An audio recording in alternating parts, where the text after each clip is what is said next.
আপনি তো অর্ডারটা নিলেন না, কিন্তু অন্যজন তো ঠিকই পারলো, আর অন্য বেকারের থেকে আপনি প্রাইসও ডাবল বলেছেন। এই কমপ্লেনগুলো আমার কাস্টমারেরই ছিল। আসলে ভাইয়া একটা কেকের সাথে কিছু কাপকেক অর্ডার করে। অ্যাকচুয়ালি উনি অর্ডার কনফার্ম করে না, উনি হচ্ছে রাতেবেলা কেকের অর্ডার কনফার্ম করে ফেলে, বাট কাপকেকেরগুলো পেন্ডিং থাকে।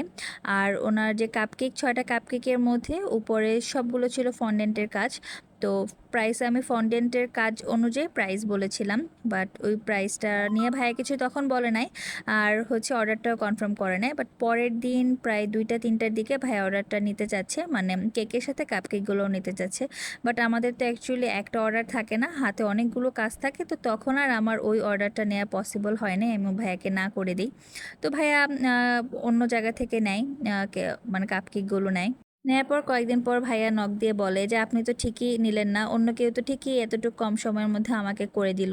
ওনার কাপকেকের ছবি দেখলাম, ছবি দিল দেখলাম, ওটার মধ্যে ফন্ডেন্টের কোনো ছিটা ফোটাও ছিল না, সব হচ্ছে নন এডিবল টপার কেটে লাগিয়ে দিয়েছে। তো বলল আপনি তো প্রাইসও অনেক বেশি বলেছেন। এখন ওনাকে আমি কিভাবে বুঝাই যে আমি যদি এরকম নন এডিবল টপার কেটে লাগিয়ে দিতাম তাহলে আমিও এরকম প্রাইসে রাখতে পারতাম।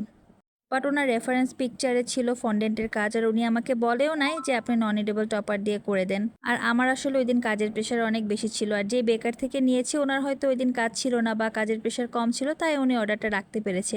বাট আমার ক্ষেত্রে পসিবল ছিল না, বিধায়ী তো আমি রাখতে পারিনি। এইগুলো আমি কিভাবে বুঝাই কাস্টমারকে? আসলে এতটুকু তো বোঝা দরকার। কোনো বেকারই চাইবে না যে তার অর্ডারটা ক্যান্সেল হোক, বা সে নিজে